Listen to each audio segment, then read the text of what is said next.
Hi ಎಲ್ರಿಗೂ ನಮಸ್ಕಾರ. Mamata Shetty YouTube ಚಾನಲ್ಗೆ ಸ್ವಾಗತ.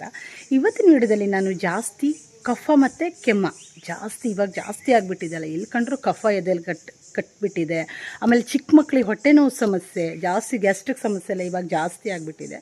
ಅಂಥ ಒಂದು ಸಮಸ್ಯೆ ಇದ್ದರೆ ಕಂಪ್ಲೀಟಾಗಿ ಹೇಗೆ ಕಡಿಮೆ ಮಾಡ್ಕೊಳ್ಳೋದು ಅದ್ರ ಬಗ್ಗೆ ಇವತ್ತಿನ ವಿಡಿಯೋದಲ್ಲಿ ಮನೆಮದ್ದು ಜಾಸ್ತಿ, ಇತ್ತೀಚಿನ ಒಂದು ದಿನಗಳಲ್ಲಿ ನಾನು ಮನೆಮದ್ದುನೇ ಜಾಸ್ತಿ ವಿಡಿಯೋ ಮಾಡ್ತಾಯಿದ್ದೀನಿ ಆಯಿತಾ. ಯಾಕಂದರೆ ತುಂಬ ಜನರಿಗೆ ಇದರಿಂದ ಹೆಲ್ಪ್ ಆಗುತ್ತೆ ಆಯಿತಾ. ಮನೆಮದ್ದಿಂದ ನೋಡಿ, ಇವಾಗ ಅವ್ರ ಮನೆ ಹತ್ರನೇ ಕೆಲವೊಂದು ಔಷಧೀಯ ಗುಣ ಹೊಂದಿರೋ ಒಂದು ಸಸ್ಯ ಇದ್ದರೂ ಸಹಿತ ಇವಾಗ ಕೆಲವರಿಗೆ ಗೊತ್ತೇ ಆಗೋದಿಲ್ಲ. ನೋಡಿ, ಈ ಸಸ್ಯದಿಂದ ಏನು ಯೂಸ್ ಇದೆ ಅಂತ ಕೆಲವರಿಗೆ ಗೊತ್ತೇ ಆಗೋದಿಲ್ಲ. ಅಂಥವರಿಗೆ ಈ ಒಂದು ವಿಡಿಯೋ ತುಂಬಾ ಯೂಸ್ ಆಗ್ಬೋದು ಆಯಿತಾ. ಓಕೆ, ನಾನು ಇವತ್ತಿನ ವಿಡಿಯೋದಲ್ಲಿ ಒಂದು ಮನೆಮದ್ದನ್ನು ನಿಮ್ಮ ಜೊತೆ ಶೇರ್ ಮಾಡ್ಕೋತಾ ಇದ್ದೀನಿ. ಅದಕ್ಕೂ ಮೊದಲು ನನ್ನ ಚಾನೆಲ್ನ ಯಾರೆಲ್ಲ ನೋಡ್ತಾ ಇದ್ದೀರಾ, ಹಾಗೆ ಫಸ್ಟ್ ಟೈಮ್ ಯಾರೆಲ್ಲ ವಿಸಿಟ್ ಮಾಡಿದ್ದೀರಾ ಪ್ಲೀಸ್ ಸಬ್ಸ್ಕ್ರೈಬ್ ಮಾಡ್ಕೊಳ್ಳಿ ಆಯಿತಾ. ನೋಡಿ, ಈ ಎಲೆ ನೋಡಿದಾರಲ್ಲ, ಇದು ಸಾಂಬಾರು ನಿಟ್ಟಿ ಎಲೆ ಅಂತಾರೆ ನಮ್ಮ ಕಡೆ, ಮತ್ತು ದೊಡ್ಡ ಪತ್ರೆ ಎಲೆ ಅಂತಲೂ ಕರೀತಾರೆ ಆಯಿತಾ. ಇದನ್ನು ಕಫ ಮತ್ತು ಕೆಮ್ಮ ಅದನ್ನು ಕಂಪ್ಲೀಟಾಗಿ ಕಡಿಮೆ ಮಾಡ್ಕೊಳ್ಬೋದು ಈ ಎಲೆಯಿಂದ. ಮತ್ತು ಚಿಕ್ಕ ಮಕ್ಕಳಿಗೆ ಗ್ಯಾಸ್ಟ್ರಿಕ್ ಸಮಸ್ಯೆ, ಹೊಟ್ಟೆ ನೋವು ಇದ್ದರೂ ಸಹಿತ ಈ ಎಲೆಯಿಂದ ಕಡಿಮೆ ಮಾಡ್ಕೋಬೋದು. ಅದು ಹೇಗೆ, ಈ ಎಲೆ ಯಾವ ರೀತಿಯಾಗಿ ನಾವು ಯೂಸ್ ಮಾಡ್ಕೋಬೇಕು ಅಂತ ಇವತ್ತಿನ ವಿಡಿಯೋದಲ್ಲಿ ನಿಮ್ಮ ಜೊತೆ ಶೇರ್ ಮಾಡ್ಕೋತೀನಿ. ಈ ಎಲೆಯಿಂದ ಎಷ್ಟು ಯೂಸ್ ಆಗಿದೆ ಅಂದರೆ ನನಗೂ ಅಷ್ಟೇ, ಮತ್ತು ನನ್ನ ತಂಗಿ ಮಕ್ಕಳಿಗೂ ಅಷ್ಟೇ ತುಂಬಾ ಯೂಸ್ ಆಗಿದೆ ಆಯಿತಾ. ಚಿಕ್ಕ ಮಕ್ಕಳು, ನನ್ನ ತಂಗಿ ಮಗಳಿಗಂತೂ ಎಷ್ಟು, ಅವಳು ಒಂದು 15 ದಿವಸದ ಮಗು ಆಯಿತಾ, ಅವಳಿಗೆ ತುಂಬಾ ಎದೆ ಕಫ ಕಟ್ಟಿಬಿಟ್ಟಿತ್ತು. ಅಂಥ ಒಂದು ಟೈಮಲ್ಲಿ ಈ ಎಲೆ ಎಷ್ಟು ಯೂಸ್ ಆಗಿದೆ ಅಂದರೆ, ಇದರ ಒಂದು ರಸನ ತೆಗೆದ್ಬಿಟ್ಟು ಆ ಮಗುವಿಗೆ 15 ದಿವಸದ ಮಗುವಿಗೆ ಕುಡಿಸಿದ್ದು ನೋಡಿ ನಾವು. ಆ ಕಫ ಎಷ್ಟು ಕ್ಲಿಯರ್ ಆಯಿತು ಅಂದರೆ, ಡಾಕ್ಟ್ರು ಹೇಳಿದರು ಇವಳಿಗೆ ಹಾಸ್ಪಿಟ್ಲಿಗೆ ಅಡ್ಮಿಟ್ ಮಾಡಬೇಕಂತ ಹೇಳಿದ್ರು ಆಯಿತಾ. ಆ ಟೈಮಲ್ಲಿ ಇಲ್ಲ, ಚಿಕ್ಕ ಮಗು ಇದು ತಡ್ಕೊಳ್ಳಲ್ಲ, ಅಡ್ಮಿಟ್ ಮಾಡಲೇಬೇಕು ಅಂತಲೇ ಹೇಳಿದರು.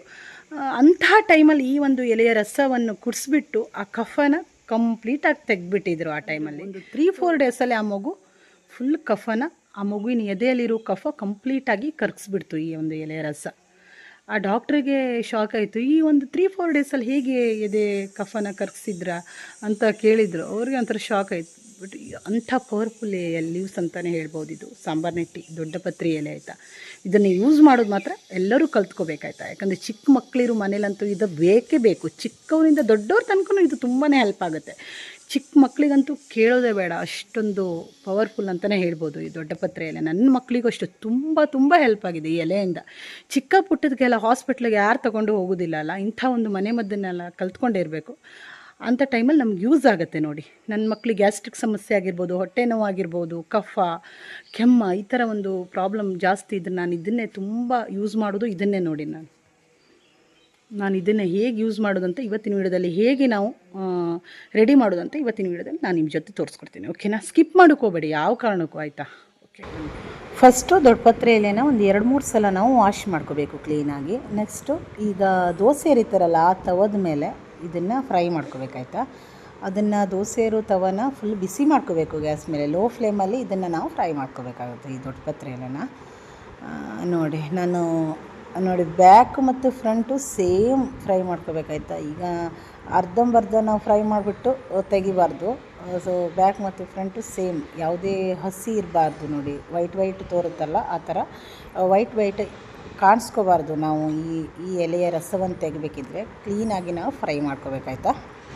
ಈ ಎಲೆನ ಫ್ರೈ ಮಾಡಬೇಕಿದ್ರೆ ಯಾವುದೇ ರೀತಿ ಆಯಿಲನ್ನು ಮಾತ್ರ ಯೂಸ್ ಮಾಡಬೇಡಿ ಆಯಿತಾ. ನೀವು ಡ್ರೈ ತವದ ಮೇಲೆ ಫ್ರೈ ಮಾಡ್ಕೋಬೇಕು ಇದನ್ನು. ನೋಡಿ, ಇದನ್ನು ನಾನು ಇವಾಗ ವಾಪಸ್ ಉಲ್ಟಾ ಹಾಕಿದ್ದೀನಿ ನೋಡಿ ಈಗ. ಯಾಕಂದರೆ ಒಂದು ಕಡೆ ಫ್ರೈ ಆದಮೇಲೆ ಇನ್ನೊಂದು ಕಡೆ ಉಲ್ಟಾ ಹಾಕಿಬಿಟ್ಟು ನಾವು ಫ್ರೈ ಮಾಡ್ಕೋಬೇಕಾಗತ್ತೆ ಆಯಿತಾ. ಅದು ಮತ್ತು ಇದನ್ನು ಫ್ರೈ ಆದಮೇಲೆ ದೋಸೆ ತವದ ಮೇಲೆ ನಾವು ಇಡಬಾರ್ದು ಆಯಿತಾ. ಇಟ್ಟರೆ ಏನಾಗುತ್ತೆ ಅಂದರೆ ಅದರಲ್ಲಿರುವಂಥ ಒಂದು ರಸ ಫುಲ್ ಡ್ರೈ ಆಗಿಬಿಡುತ್ತೆ, ರಸ ಸಿಕ್ಕೋದೇ ಇಲ್ಲ. ಇಮಿಡಿಯೇಟ್ಲಿ ತೆಗೆದ್ಬಿಟ್ಟು ಬೇರೆ ಪಾತ್ರಕ್ಕೆ ನಾವು ಹಾಕಬೇಕಾಗತ್ತೆ. ನೋಡಿ, ನಾನು ಬೇರೆ ಪ್ಲೇಟ್ಗೆ ಹಾಕಿದೆ ನೋಡಿ.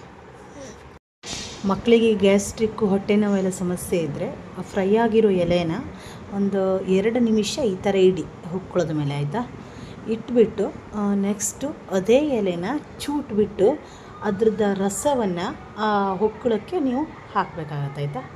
ಹೆವಿ ಗ್ಯಾಸ್ಟ್ರಿಕ್ ಸಮಸ್ಯೆ, ಹೊಟ್ಟೆ ನೋವೆಲ್ಲ ಇದ್ದರೆ ಈ ಥರ ಮಾಡಬೇಕಾಗತ್ತೆ. ನೋಡಿ, ಎಷ್ಟು ಬರುತ್ತೆ ಅಷ್ಟು ಆ ರಸವನ್ನು ಹಿಂಡಿಬಿಟ್ಟು ಹೊಕ್ಕಳದೊಳಗಡೆ ಹಾಕಬೇಕಾಗತ್ತೆ ನೀವು ನೋಡಿ ಹೀಗೆ. ಆಮೇಲೆ ಅದೇ ಎಲೆನ ಆ ಹೊಕ್ಕಳಕ್ಕೆ ನೀವು ಇಡಬೇಕಾಗತ್ತೆ ನೋಡಿ. ನಾನು ಇಲ್ಲಿ ತೋರಿಸ್ತಾ ಇದ್ದೀನಲ್ಲ ಸೇಮ್ ಇದೇ ಥರ ಮಾಡಬೇಕು ನೀವು. ಜಾಸ್ತಿ ಹೊಟ್ಟೆ ನೋವೆಲ್ಲ ಜಾಸ್ತಿ ಇದ್ದರೆ ಗ್ಯಾಸ್ಟ್ರಿಕ್ಗೆ, ಚಿಕ್ಕ ಮಕ್ಕಳು ಈ ಥರ ಇಟ್ಟರೆ ಕೇಳಲ್ಲ. ಚಿಕ್ಕ ಮಕ್ಕಳಾದರೆ ನೀವು ಹೀಗೆ ಮಾಡಿ ಬಟ್ಟೆ ಕಟ್ಟಿಬಿಡಿ ಸೊಂಟಕ್ಕೆ, ಯಾಕಂದರೆ ಚಿಕ್ಕ ಮಕ್ಳಿಗೆ ಗೊತ್ತಾಗಲ್ಲ, ಅಳ್ತಾ ಇರ್ತಾರಲ್ಲ, ಸೊ ಅದಕ್ಕೋಸ್ಕರ. ದೊಡ್ಡ ಮಕ್ಕಳಿಗಾದರೆ ಏನು ತೊಂದರೆ ಇಲ್ಲ, ಸುಮ್ಮನೆ ಮಲ್ಕೊಂಡಿರ್ತಾರಲ್ಲ ಆಗುತ್ತೆ. ಇದರಿಂದ ಗ್ಯಾಸ್ಟ್ರಿಕ್ ಸಮಸ್ಯೆ, ಹೊಟ್ಟೆ ನೋವೆಲ್ಲ ಕಂಪ್ಲೀಟಾಗಿ ಕಡಿಮೆ ಆಗುತ್ತೆ, ಆಯಿತಾ. ಇನ್ ಕೇಸ್ ಕಫ ಮತ್ತು ಕೆಮ್ಮ ಆ ಥರ ಎಲ್ಲ ಸಮಸ್ಯೆ ಇದ್ದರೆ ನಾನು ಇವಾಗ ತೋರಿಸ್ತಿದ್ನಲ್ಲ, ಈ ಎಲೆನ ಹಿಂಡಿಬಿಟ್ಟು ಈ ಥರ ರಸ ತೆಗಿಬೇಕು 1 ಸ್ಪೂನಲ್ಲಿ, ಆಯಿತಾ.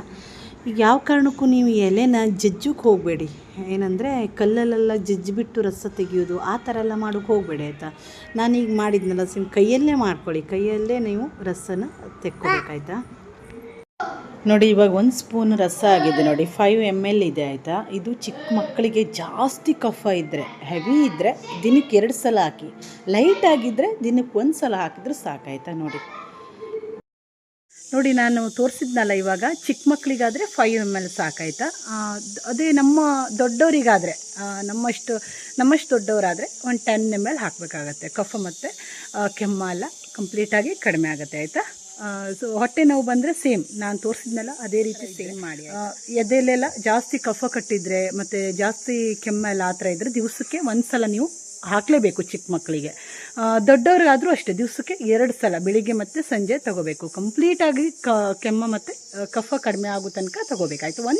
ಒಂದು 4-5 ಡೇಸಲ್ಲಿ ನೀವು ರಿಸಲ್ಟ್ ನೋಡ್ತೀರಿ ನೋಡಿ, ಅಷ್ಟು ಎಫೆಕ್ಟಿವ್ ಆಗಿದ್ದು ಕೆಲಸ ಮಾಡುತ್ತೆ ಈ ದೊಡ್ಡ ಪತ್ರೆ ಎಲೆ, ಆಯಿತಾ. ಸೊ ನಾನು ಹೇಳಿದಾಗೆ ನೀವು ಮಾಡಿ, ಆಯಿತಾ. ಚಿಕ್ಕ ಮಕ್ಕಳಿಗೆ ದೊಡ್ಡವರಿಗೆ ಎಲ್ಲದೂ ಹೆಲ್ಪ್ ಆಗುವಂಥ ಒಂದು ವಿಡಿಯೋ ಇದು. ಪ್ಲೀಸ್ ನನ್ನ ವಿಡಿಯೋ ಇದು ನಿಮಗೆ ಇಷ್ಟ ಆದರೆ ಲೈಕ್ ಮಾಡಿ, ಶೇರ್ ಮಾಡಿ, ಹಾಗೆ ಸಬ್ಸ್ಕ್ರೈಬ್ ಮಾಡ್ಕೊಳ್ಳಿ, ಆಯಿತಾ. ನೀವು ಜಾಸ್ತಿ ನನಗೆ ಸಪೋರ್ಟ್ ಮಾಡಬೇಕು. ಈ ಥರ ಸಪೋರ್ಟ್ ಮಾಡಿದ್ರೆ ಮಾತ್ರ ನಾನು ಜಾಸ್ತಿ ವಿಡಿಯೋ ಮಾಡೋಕ್ಕೆ ನನಗೆ ಜಾಸ್ತಿ ಮನಸ್ಸು ಬರೋದಲ್ಲ, ನೀವು ಜಾಸ್ತಿ ಸಪೋರ್ಟ್ ಮಾಡಿ ಪ್ಲೀಸ್. ಓಕೆ, ನನ್ನ ವ್ಲಾಗ್ ನಿಮಗೆ ಇಷ್ಟ ಆದರೆ ಲೈಕ್ ಮಾಡಿ, ಶೇರ್ ಮಾಡಿ, ಹಾಗೆ ಸಬ್ಸ್ಕ್ರೈಬ್ ಮಾಡಿ. Okay, thanks for watching, bye.